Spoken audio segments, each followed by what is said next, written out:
को पता ही है, देश को संबोधित किया प्रधानमंत्री नरेंद्र मोदी ने और एक बहुत बड़ी घोषणा की थी।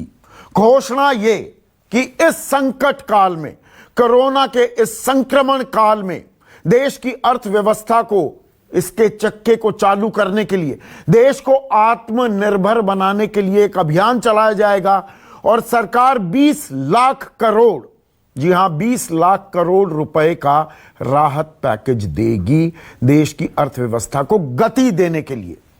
और कल भी मैंने कहा था और आज पूरे दिन इस बात को लेकर कयास लगाए जा रहे थे कि यह राहत पैकेज किस तरह का होगा।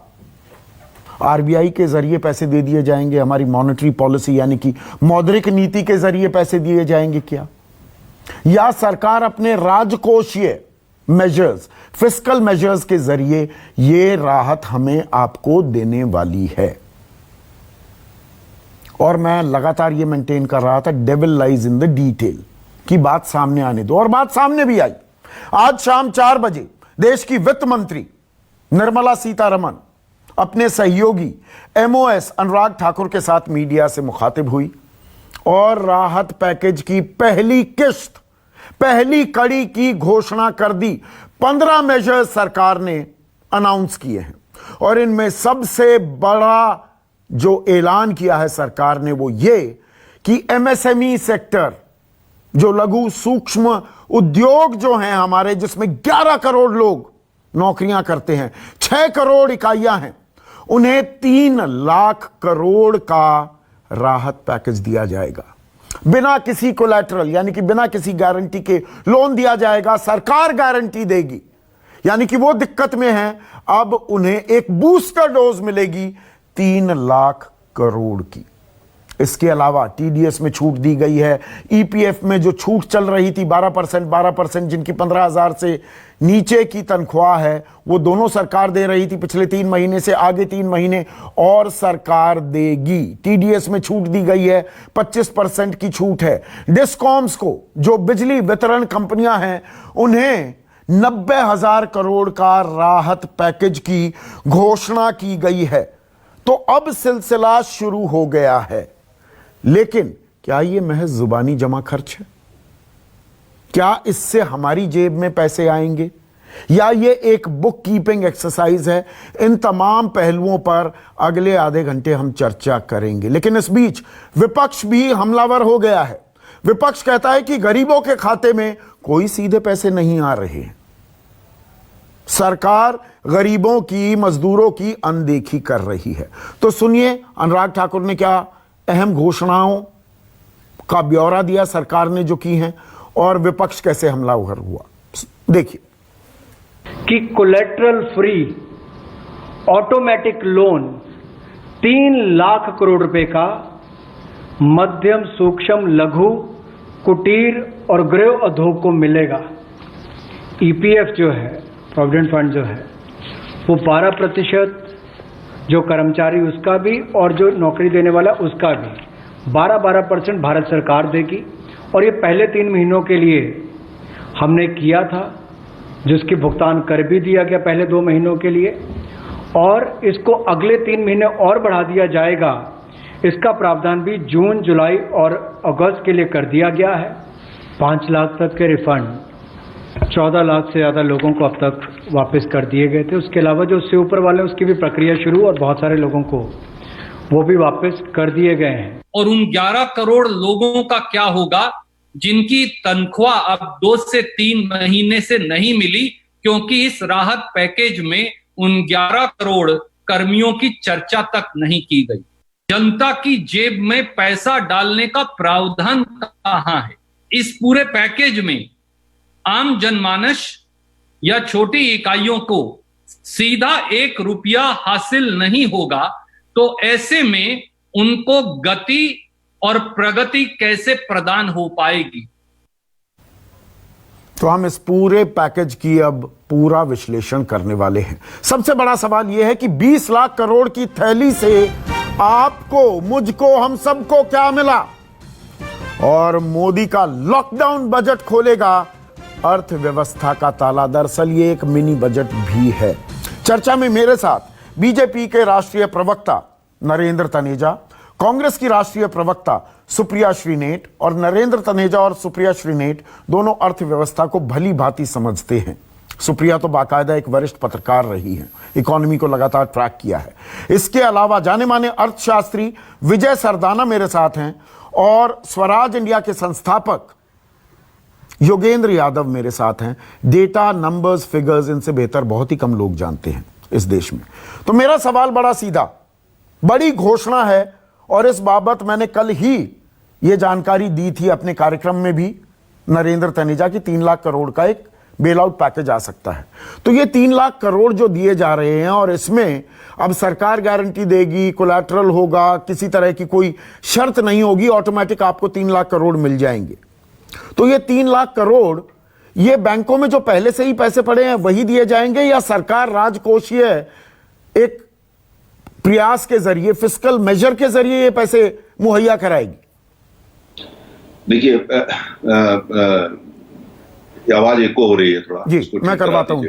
हाँ, देखिए अब इसमें क्या है कि सबसे बड़ी बात यह है कि ये 3 लाख करोड़ जो है, जो जब भी आपके कांग्रेस के मुख्य प्रवक्ता कह रहे थे भाई ये 11 करोड़ वर्कर्स का क्या होगा, उनकी तनख्वाह का क्या होगा, अरे ये सब जो कंपनीज जो है जिनके पास पैसे की कमी हो गई या उनका पैसा फंसा हुआ है या 7-8 हफ्ते के अंदर जो है उनकी जो पूरी क्रेडिट पाइपलाइन थी या जो कैश इनफ्लो की पाइपलाइन थी उसमें दिक्कत आ गई थी, ये उसी के लिए बिना किसी कोलेटरल के आप जो है बैंक में जाएंगे और वहां से जो है आपको लोन मिलेगा।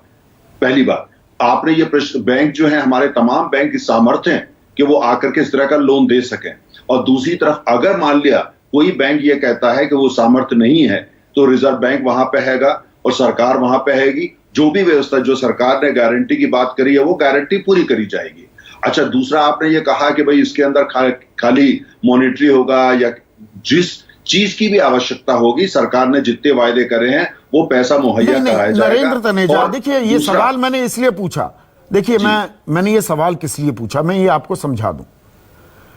ये मेजर्स जो हैं आरबीआई पहले भी घोषणा कर चुका है, पहले भी 50-50 हजार करोड़ की बात लॉन्ग टर्म रिपो ऑपरेशंस के जरिए रिवर्स रिपो घटाकर पहले 90 बेसिस पॉइंट यानी कि 0.9%, फिर 0.25% घटाकर लगभग 8 लाख करोड़ रुपया तो पहले ही हमारी इकोनॉमी में था, लेकिन बैंक किसी को कर्ज देने को तैयार नहीं थे। वो वापस घटती ब्याज दर के बावजूद आरबीआई में ही जाकर वो पैसा पार्क कर देते थे। तो उसी पैसे में से 3 लाख करोड़ आएगा ना, मैं ये क्लैरिफिकेशन चाह रहा था। जो पैसा पहले वो देने को तैयार नहीं थे, अब सरकार कह रही है दो, हम गारंटी देने को तैयार हैं। प्रेस इंफॉर्मेशन ब्यूरो के माध्यम से वित्त मंत्रालय लगातार ये भी डेटा दे रहा है कि कितने लोग जो हैं बैंक से इस समय लोन ले रहे हैं, उसकी फिगर क्या है। और साथ में बैंकों को भी लगातार कहा जा रहा है कि करा जाए। ये कंपनियों का कहना था, जो हमारी बातचीत पिछले लगातार 5 हफ्ते हुई, खासतौर से एमएसएमईज का, कि उनको कोलेटरल देने में दिक्कत है। हाँ। क्योंकि उनका पैसा कई जगह फंसा हुआ है। अब ये कहा गया कोई कोलेटरल की दिक्कत नहीं होगी। तो यानी कि जो पैसा तो था, बैंकों के पास पैसा पहले से ही था, वो देने को तैयार नहीं थे या कोलेटरल नहीं था, तो उस चीज को आसान कर दिया सरकार ने। अगर मैं ये कहूं गलत तो नहीं कह रहा। नहीं, आपका ये, आप बेसिकली ये कहने का प्रयास कर रहे हैं कि ये जो 3 लाख करोड़ की बात हुई है, ये नहीं, इसमें कोई सच्चाई नहीं है। नहीं, मैं कह रहा हूं है सच्चाई है, पर ये पैसा पहले से था, बैंक पहले देने को तैयार नहीं थे, अब सरकार गारंटी दे रही है, मैं ये कह रहा हूं। नहीं, अब मैंने जैसे कहा कि ये जो मसला है आपका ये कहना कि भाई ये तो अब बैंक और सरकार के बीच में हैगा। अगर ऐसी कोई दिक्कत है कि कैश जो भी सरकार अपनी स्कीम लेके आई है उसके तहत बैंक काम करेगा, गारंटी तो सरकार दे रही है, तो आपको 100% की गारंटी है। ठीक है, फेयर पॉइंट है। एक छोटी सी बात और क्लैरिफाई कर दीजिए। नहीं, ये दर्शकों को समझ में आना चाहिए कि सरकार क्या कर रही है। 6 करोड़ लोग, 6 करोड़ इकाइयां हैं जी एमएसएमई सेक्टर में, 11 करोड़ लोगों को नौकरियां मिलती हैं। अब खुद वित्त मंत्री ने बाकायदा ये बयान दिया है कि जो ये 3 लाख का बेल आउट पैकेज है, 3 लाख करोड़ रुपए जो मुहैया कराए जा रहे हैं, इससे 45 लाख इकाइयों को फायदा होगा।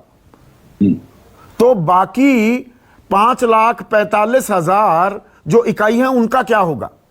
देखिए, परिभाषा भी पूरा डिटेल से वित्त मंत्री ने बताया, उसकी परिभाषा में भी परिवर्तन किया गया है जिससे ज्यादा से ज्यादा कंपनी को एकोमोडेट भी किया जाए और साथ में जो सरकार का पूरा आगे हैगा सेल्फ रिलायंस का जो ये यात्रा है उसके अंदर भी आसानी हो जाए। तो जितने भी लोग इसके अंदर आते हैं और जिससे कि वो सब इसमें कवर होंगे।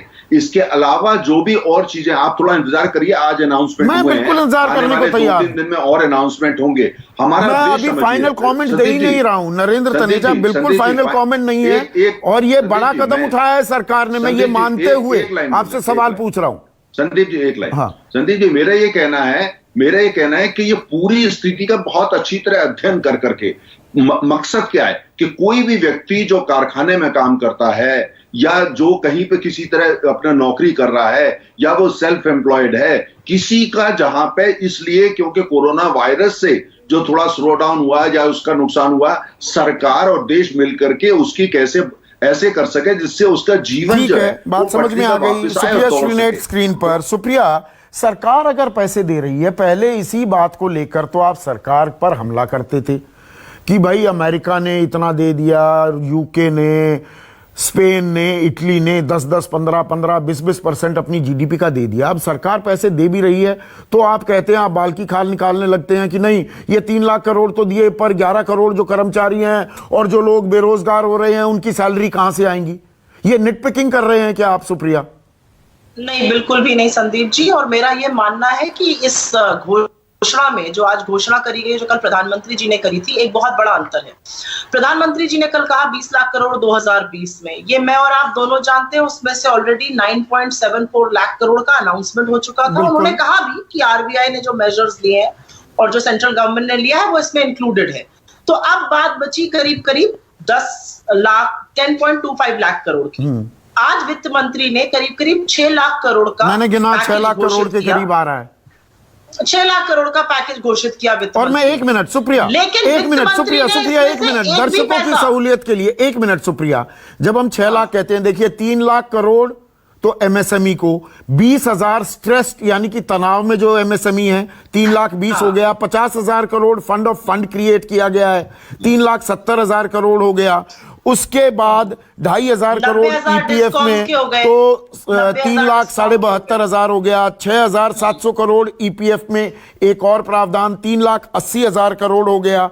एनबीएफसीज के लिए 30,000 यानी कि 4,10,000 करोड़ हो गया, 45,000 करोड़ एनबीएफसीज यानी कि 4 करोड़ 55 लाख हो गया, और लगभग 90,000 करोड़ डिस्कॉम्स के लिए। तो ये हो गया 5 करोड़ 45 लाख, और 50,000 करोड़ टीडीएस के जरिए आपको मिल रहा है, तो 6 लाख करोड़ के करीब का राहत पैकेज। ये दर्शकों को समझाना जरूरी था। आप सुप्रिया बात जारी रखिए। बिल्कुल, मैं खुश हूं कि आपने दर्शकों को समझाया, और मैं ये भी खुश हूं कि आप अपनी रिसर्च करके शो करते हैं, तो सबसे पहले तो आपको कांग्रेट्स। लेकिन अब मुद्दे की बात करते हैं। जितने भी अनाउंसमेंट आज हुए उसमें स्टिमुलस कहां है? ये तो लिक्विडिटी बूस्टिंग मेजर, और मैं निटपिकिंग नहीं कर रही हूं, ये तो आप लोन देने की बातें कर रहे हैं। डिमांड है नहीं, कंजम्पशन ध्वस्त है, कौन एमएसएमई अभी जाकर लोन लेगी? अगर आप एमएसएमई के लोगों का पैसा दे देते, लोगों की सैलरी दे देते, तो क्या आप ये कह रही हैं सुप्रिया, एमएसएमई को लोन मिलता है, मैं एमएसएमई का एक यूनिट चलाता हूं, मेरे पास 50 कर्मचारी काम कर रहे हैं, मैं उनको तनख्वाह नहीं दे पा रहा था, अब मुझे लोन मिलेगा, क्या मैं उनकी तनख्वाह नहीं दूंगा? क्या आप ये कह रही हैं? आप लोन लेके वर्किंग कैपिटल में लगाएंगे? कौन सी एमएसएमई ये काम करेगी संदीप जी? अगर आप एक एमएसएमई चलाते हैं और आपकी चीज खरीदने के लिए कोई नहीं है, जिसको खरीदना उसके पास पैसा नहीं है, तो आप अपनी एमएसएमई चलाएंगे? आप लोन लेकर वर्किंग कैपिटल लगाएंगे उस पे? बिल्कुल नहीं करेंगे आप, ये कोई एमएसएमई काम नहीं करेगी। मेरा सिर्फ इतना कहना था कि आज जब वित्त मंत्री जी बैठी थी, मुझे लगा वो शायद माइग्रेंट लेबर पुअर के बारे में बात करेंगी, अर्बन पुअर के बारे में बात करेंगी, उन्होंने नहीं करी, कोई बात नहीं। मेरा सिर्फ ये कहना है कि ये जो डिफरेंस है ये बताना जरूरी है कि आज लिक्विडिटी बूस्टिंग मेजर्स की बात हुई है। बस एक बात ये याद रखनी है कि आरबीआई ने 8 लाख करोड़ की लिक्विडिटी ऑलरेडी करी थी। आरबीआई ने बहुत सारे ऐसे कदम उठाए थे जिससे एनबीएफसीज और एमएसएमई को पैसा दिया जा सकता। वो तो 8 लाख करोड़ पड़ा हुआ था ना, उसी की दोबारा से किसी ने पैसा नहीं लिया। हाँ, क्यों नहीं लिया? क्योंकि डिमांड नहीं है। डिमांड कब क्रिएट होगी? जब आप 13 करोड़ हाउस होल्ड्स को डायरेक्ट पैसा दीजिएगा। जब तक वो नहीं करिएगा, आपके ये सारे प्रयास धरे के धरे रह जाएंगे। जैसे आरबीआई पर जल्दबाजी है ना, आज तो पहला दिन था सुप्रिया, आज पहला दिन है, कल परसों तरसों का भी इंतजार कीजिए ना। रोज निर्मला सीतारमण ने कहा ना सामने आऊंगी। नहीं, मैं बिल्कुल मानती हूँ जब वो सामने आए। और मैं आपको एक बात और बता दूं, उन्होंने जितनी चीजें अनाउंस करी उसमें से एक चीज सराहनीय थी, 3 लाख करोड़ पे क्रेडिट गारंटी नहीं है, 3 लाख करोड़ विदाउट कोलैटरल है। क्रेडिट गारंटी 20,000 करोड़ मात्र है लोन पे, लेकिन उसका हम स्वागत करते हैं। ये अच्छा कदम उन्होंने उठाया है। जो क्रेडिट गारंटी होगी उस पे लोन हो सकता है, एमएसएमईज उठाए, ये अच्छा कदम है। लेकिन बाकी सब तो लिक्विडिटी बूस्टिंग मेजर्स है, ना फिस्कल मेजर्स है, ना कोई गवर्नमेंट के पास से पैसा आना है। हाँ, और ये बात देखिए, दर्शकों को मैं 30 सेकंड लूंगा, सिर्फ मुझे रखिए स्क्रीन पर। दर्शकों को मैं ये समझा दूं, जब राहत पैकेज होता है ना, देखिए अमेरिका में 2.9 ट्रिलियन का राहत पैकेज दिया गया, 225 लाख करोड़ का। तो उसमें सरकार ने सारी व्यवस्था की है, उनके फेडरल बैंक का इस्तेमाल नहीं किया गया। यहां पर रिजर्व बैंक भी जो आपको दे रहा है, जो रिलैक्सेशन कर रहा है सीआरआर में, रीपो में, रिवर्स रीपो में, उसको भी इस राहत पैकेज में सम्मिलित किया जा रहा है। पर मेरा सवाल योगेंद्र यादव ये है, देखिए बड़ा यहां पर राहत दी गई है, एमएसएमई को राहत दी जा रही है, डिस्कॉम्स को 90,000 करोड़ रुपया दिया गया है। तो ये चीजें करना, और जो सरकार कर रही है, परिभाषा भी बदल दी है, ये अच्छी चीजें हैं, इनका मेरे ख्याल से स्वागत होना चाहिए। पर जो मजदूर की बात है, जो गरीब की बात है, इसीलिए मैंने सुप्रिया से यह सवाल पूछा कि अगर मैं एमएसएमई वाला हूं तो मैं दिक्कत में हूं, पहले मैं वर्किंग कैपिटल का इंतजाम करूंगा या मैं सैलरी दूंगा। गरीबों को तो अभी पैसा चाहिए ना, उनको एड्रेस नहीं किया जा रहा है। हालांकि मैं कल परसों का इंतजार करने को अभी तैयार हूं। संदीप भाई, मैं भी ये कहूंगा कि अभी हम पक्का कमेंट नहीं दें, क्योंकि कल परसों कृषि के बारे में क्या है मुझे अभी पता नहीं है, पूरा देख लें उसके बाद कमेंट करें। लेकिन एक बात बिल्कुल तय है, और वो आज तय हो गई है, वो ये कि पैकेज शब्द की परिभाषा बदल दी गई है। आपने सोचा था कि पैकेज का मतलब यह है कि आपको तनख्वाह मिलती है, साथ में 2-4 चीजें और मिल जाती हैं, आप उसको पैकेज कहते थे। अब पता लगा कि आप गए, आपको कहा भैया काम रगड़ के करो, और पैकेज में क्या होगा, हम तुम्हें बैंक से स्कूटर का लोन दिलवा देंगे, हम वहां से तुम्हें लंगर, गुरुद्वारे से लंगर दिलवा देंगे। वो तो ठीक है सर, पर मेरा पैकेज क्या हुआ? अरे पैकेज हो गया ना। मैं गंभीर बात कह रहा हूं। गंभीर बात यह है कि पूरी दुनिया में जब अमेरिका कहता है पैकेज, जो आपने ठीक बताया, उसका मतलब है अमेरिका की सरकार अपनी जेब से पैसा निकालती है, आम लोगों की जेब में डालती है, चाहे वो वेज सब्सिडी की तरह हो। कि दुनिया भर में फिस्कल पैकेज का यही एक मतलब है, मॉनिटरी पॉलिसी के थ्रू इकोनॉमी में ऋण की मात्रा बढ़ाना। ये कोई फिस्कल पैकेज नहीं है, दुनिया का एक भी देश नहीं कर रहा है। और ये नोशनल वैल्यू है, ये कागज में बड़ा अच्छा लगता है कि देखिए कितने लाख करोड़। मैं इसीलिए लगातार ये बोल रहा हूं कि भाई रीपो, रिवर्स रीपो घटाया, सीआरआर घटाया, 8 लाख करोड़ अवेलेबल था पहले ही, वो दिया जा सकता था इन एमएसएमईज को, पर ना एमएसएमई ले पा रहे थे, ना बैंक दे रहे थे। ये पैसा कहीं अलग से नहीं आया है। को समझानी बेहद जरूरी है कि अभी जो हो रहा है वो ये कि बाकी दुनिया भर में सरकार अपनी जेब से देती है, ऊपर से कहती है कि चलिए बैंक के थ्रू कुछ और भी करवा देंगे, लेकिन असली पैकेज है जो मैंने आपको अपनी जेब से दिया। आज मैं तमाम घोषणाएं सुन रहा था, इन तमाम घोषणाओं में सरकार ने अपनी जेब से केवल 6,500 करोड़ दिया है। एक तो ईपीएफ में सरकार जो कंट्रीब्यूशन दे रही है वो 2,500 करोड़ का है, और एक 4,000 करोड़ का एक जो लोन है, उसके अंदर ये जो सबऑर्डिनेट डेट है उसमें सरकार को 4,000 करोड़ अपनी जेब से देना पड़ेगा। बाकी कुछ गारंटीज हैं जिसमें पता नहीं, लेकिन थोड़ा पैसा सरकार की जेब से निकलेगा। लेकिन जो 20 लाख करोड़ का वायदा कल प्रधानमंत्री ने देश से किया था, उस 20 लाख करोड़ में अभी तक केवल 6,500 का हिसाब हुआ है। 19,93,500 करोड़ अभी बाकी हैं। नहीं, और अगर हमें इस देश में अगर हमें गलत लगा रहे हैं। देखिए प्रधानमंत्री ने साफ कहा, आरबीआई ने क्या किया, हमने पहले क्या किया है, उन सबको मिलाकर, और उन सबको मिलाएंगे। सुप्रिया श्रीनेत बिल्कुल ठीक कह रही हैं, 9,74,000 करोड़ का तो रिलीफ आ चुका है सरकार के हिसाब से।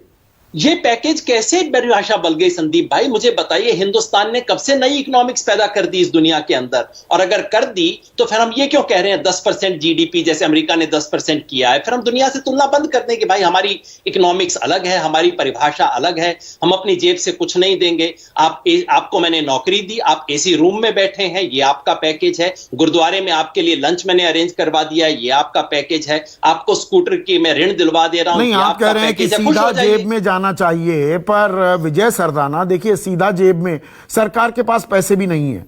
ऐसे में 3 लाख करोड़ रुपए चाहे वो पहले से अवेलेबल थे, पर अब सरकार गारंटी दे रही है बिना कोलैटरल के, अब बैंकों को देना पड़ेगा एमएसएमई को। एमएसएमई के पास पैसा आएगा, उत्पादन शुरू होगा, हमारी जो फैक्ट्री आउटपुट है वो 16.7 17.25% का गोता खा चुकी है, आज ही की बड़ी खबर है। तो अगर वो चक्का चलेगा तो सैलरीज भी आएंगी, तनख्वाह भी आएंगी, नौकरियां भी इजाद होंगी। सिक्के का दूसरा पहलू ये भी है, क्या इसे हम इग्नोर करें? जरूरत किस बात की है कि आपको इकोनॉमी को रोटेट करना है। अभी किसी ने कहा कि एमएसएमई कैसे काम करेंगे, कोई काम नहीं करेगा। 138 करोड़ की आबादी आज भी खाना खा रही है, आज भी बिजली का इस्तेमाल कर रहे हैं, आज भी मोबाइल का इस्तेमाल कर रहे हैं, आज भी कपड़े पहन रहे हैं। आप क्या कह रहे हैं कि किसी दुकान में कोई सामान नहीं है? आप जब बाजार जाते हैं आपको सामान मिलता है, कौन बना रहा है? तो ये कहना कि अगर कितनी दुकानें खुली हैं, कितनी दुकानें खुली हैं? आज हर आदमी अपने घर में रसोई, ऐसा है, आप मेरे को ये बताइए कितने घर है जहाँ पे चूल्हा नहीं जल रहा है? हाँ। आप इस बात को देखिए, मैं ये नहीं कह रहा कि आप पूरे पकवान खा रहे हैं, लेकिन आज बाजार में आपको दूध मिल रहा है, आपको आटा मिल रहा है, आपको चावल मिल रहा है। आप तो कृषि भी जानते हैं, आप जानते हैं डेयरी फार्मिंग का, पोल्ट्री का, फ्लोरिकल्चर का, सब्जी उगाने वालों का क्या हाल है? ये दो चीज मैं देखिए, मैं एक एक करके खत्म करने दीजिए ना बात को। संदीप जी, मुद्दा बहुत महत्वपूर्ण है, लेकिन लॉजिक समझना होगा। आज सबको लिक्विडिटी की क्राइसिस थी कि साहब बाजार में माल जाता था, पैसा नहीं आता था, या स्टोर में पड़ा था, दुकानें बंद थी, पैसा फंसा हुआ था। आप हमें पैसा दीजिए, हम अपनी फैक्ट्री चलाना चाहते हैं, क्योंकि कम से कम कुछ चीजों की डिमांड आनी शुरू हो गई है। आज इस पैकेज का अगर आप टाइटल देखें तो क्या है? टाइटल है MSME getting back to work, या किसी ने नहीं कहा कि हम चैरिटी कर रहे हैं। ठीक है, आप ये इंटेंशन समझिए और एनालिसिस उस इंटेंशन के हिसाब से करिए, तब हम सही रास्ते पे पहुंच पाएंगे। हम अगर इंटेंशन कुछ और है पैकेज का और किसी और पैरामीटर पे एनालिसिस करेंगे तो गलत है, वो लॉजिक नहीं है, वो इनजस्टिस है पैकेज के साथ। मेरा ये कहना है कि इस समय सबसे ज्यादा जरूरत है लिक्विडिटी की, और आज के पैकेज में लिक्विडिटी बढ़ाने के प्रावधान किए गए हैं, और जो आपने कहा है 6 लाख करोड़ रुपए डायरेक्टली इनडायरेक्टली पंप इन किया गया है। आज भी बाजार के अंदर 24 लाख रुपए का कैश पड़ा है लोगों के पास, लेकिन वो रोटेट नहीं हो रहा है। बिल्कुल अहम पॉइंट कह रहे हैं विजय सरदाना, आपने अहम पॉइंट उठाया है। सुप्रिया श्रीनेट, इस पर रिस्पॉन्ड कीजिए। लिक्विडिटी की बात है ना, आप लगातार कहते हैं कि भाई पैसा है, आप कह रहे हैं कि जेब में दो। चलो जेब में नहीं आ रहा, अर्थव्यवस्था में पैसा आ रहा है, पहिया घूमेगा, उत्पादन शुरू होगा, तभी तो साइकिल पूरी होगी। लिक्विडिटी तो आ रही है, आप इस बात को डिनाई करेंगी क्या? मैं बिल्कुल डिनाई नहीं करूंगी, और मैं इसलिए डिनाई नहीं करूंगी क्योंकि आरबीआई ने भी लिक्विडिटी इन्फ्यूजन का ही तो काम किया था, लेकिन सुई की नोक इधर से इधर नहीं हुई। और क्यों नहीं हुई? क्योंकि जिन लोगों को ये पहिया चलाना है, संदीप जी, हमें सबसे पहले तो ये समझना पड़ेगा, हमारी अर्थव्यवस्था कंजम्पशन ड्रिवन है, हम उपभोग की अर्थव्यवस्था है, हम निवेश की ड्रिवन अर्थव्यवस्था नहीं है। और जब ये सत्य हम स्वीकार लेंगे तो हमें कंजम्पशन के पहिए को, उसकी वर्चुअस साइकिल को बढ़ाना पड़ेगा, और वो तभी होगा जब आप डायरेक्ट बेनिफिट ट्रांसफर करिएगा, जब आप पैसा लोगों की जेब में डायरेक्टली डालिएगा। जो माइग्रेंट लेबर आज चेन्नई से पैदल चल के महाराजगंज पहुंच रहा है, वो भी तो एमएसएमई में ही काम करता था, उसको तनख्वाह नहीं मिली, उसकी नौकरी चली गई, वो घबराया हुआ है, अब वो पैदल चल के जा रहा है। अगर उसके हाथ में पैसा आ जाता डायरेक्टली, उसके घर वालों के हाथ में आ जाता, जिसके थ्रू उससे मिल जाता, तो क्या वो जाता अपनी नौकरी धंधा पानी छोड़कर? ठीक है नरेंद्र तनेजा, पैसा डायरेक्ट भी जाना चाहिए। अभी देखिए, मैं कमेंट नहीं कर रहा हूं, आज पहला दिन है, लेकिन डायरेक्ट भी पैसा मजदूरों के, श्रमिकों के, किसानों के खाते में जाना होगा। वो 2000 रुपए चलिए दे दिए, 6000 में से 2000 रुपए की किस्त आ गई, लेकिन 2000 से काम नहीं चलता है। और मजदूर जिनकी नौकरियां चली गई हैं, उनके खाते में भी सिर्फ पैसे आने से नहीं, उनको नौकरी भी चाहिए।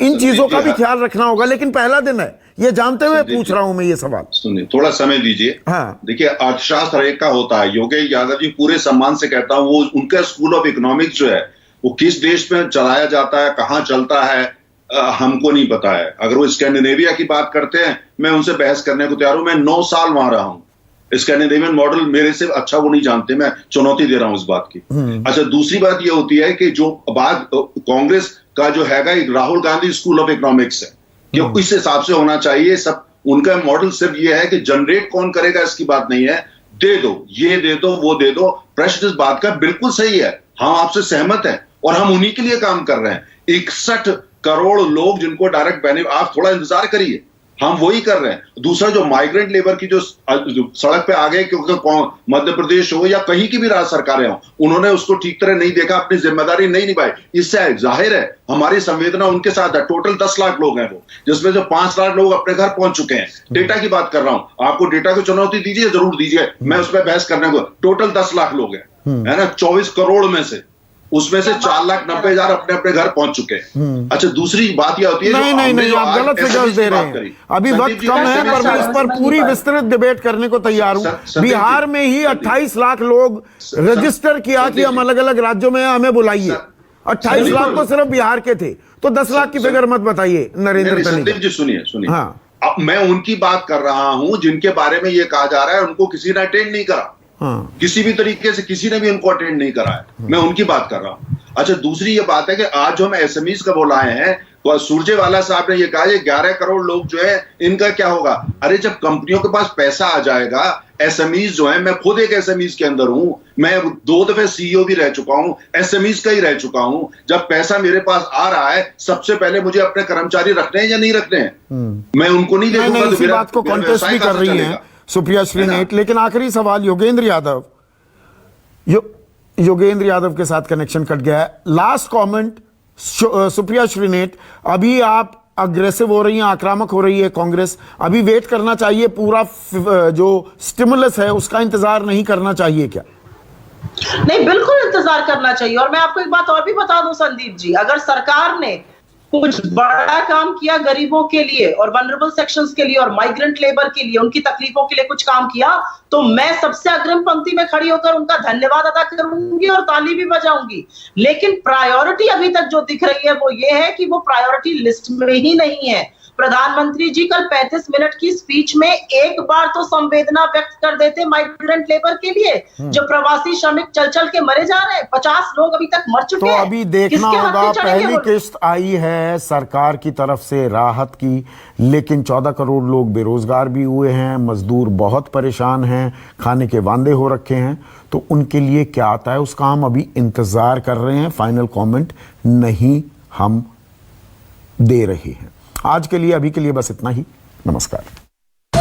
सबसे बड़ा सवाल presented by Patanjali biscuit, associate sponsor Servokon, India's number 1 servo voltage stabiliser, रखे सब कंट्रोल में। Your medical doubts, we are here to clear. Star Health Insurance offers a free telemedical consultation with expert doctors, always at your doorstep.